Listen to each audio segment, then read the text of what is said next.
Cooking is a creative activity. It can never be done, it happens.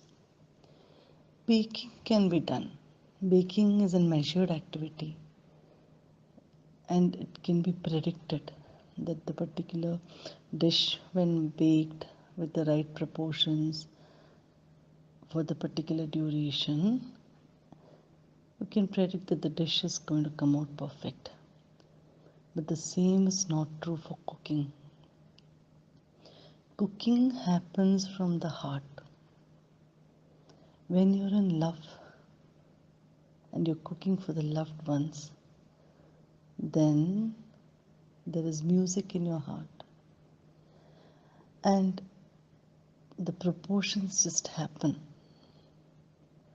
Your heart tells you which ingredient and how much to add to the dish, what dish to make. And when this cooking happens, you are singing. Very naturally, you're singing. You can hear a song happening inside your body. Your body is moving to the rhythm of the cooking.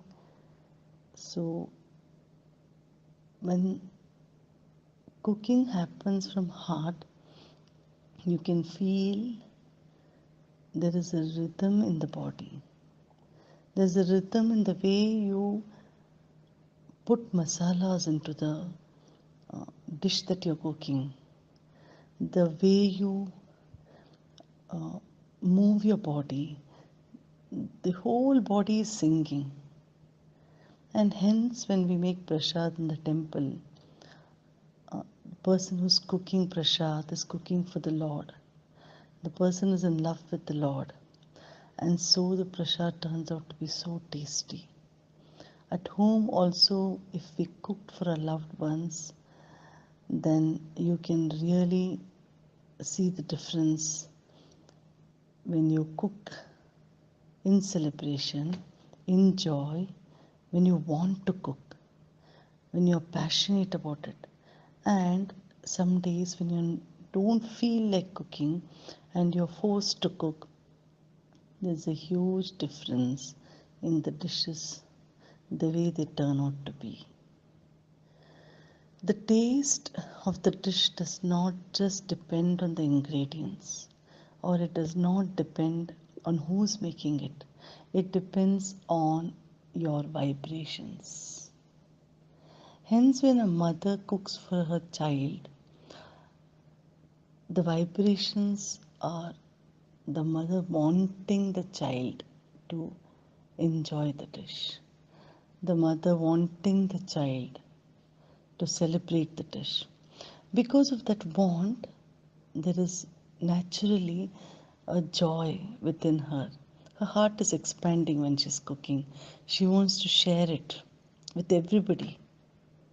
Even though she's cooking just for her child, she wants to share it with everybody. That's the beauty of love. That unconditional love of sharing anything that she's making. That happens, then ingredients take a second place. First is your wanting to cook for your loved ones. Earlier days, they had this concept of giving prasad to the Lord and then having food, mixing that into the food, first taking out a little bit of food as prasad and putting it in front of Lord and then mixing that.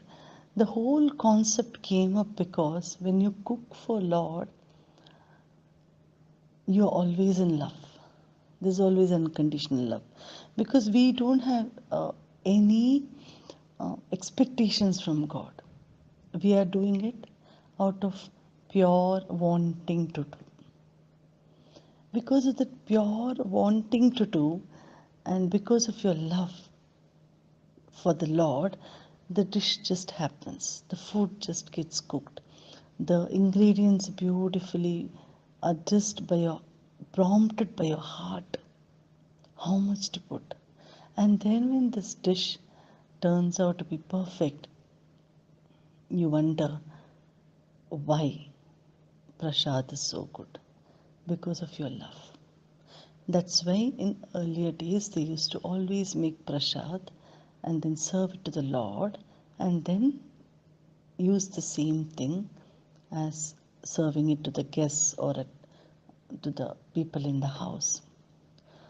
So if one remembers that cooking is a creative activity, then you also should remember that joy is a main ingredient for your cooking. If you feel like cooking, then only you should cook. Otherwise, your dishes are not going to be turning out to be as tasty as the ones, as those days when you cook, when you're in a mood to cook, when you want to cook, when you're full of joy. That is the only secret of cooking, nothing else. So make cooking an activity of celebration. Remember that you're cooking for somebody whom you love. Just bring the joy from the heart. Start singing. And then, with the body rhythm moving into the kitchen, you can start cooking food. That will certainly be very, very tasty, even if it's the simplest of the dishes that you have made. Celebrate cooking.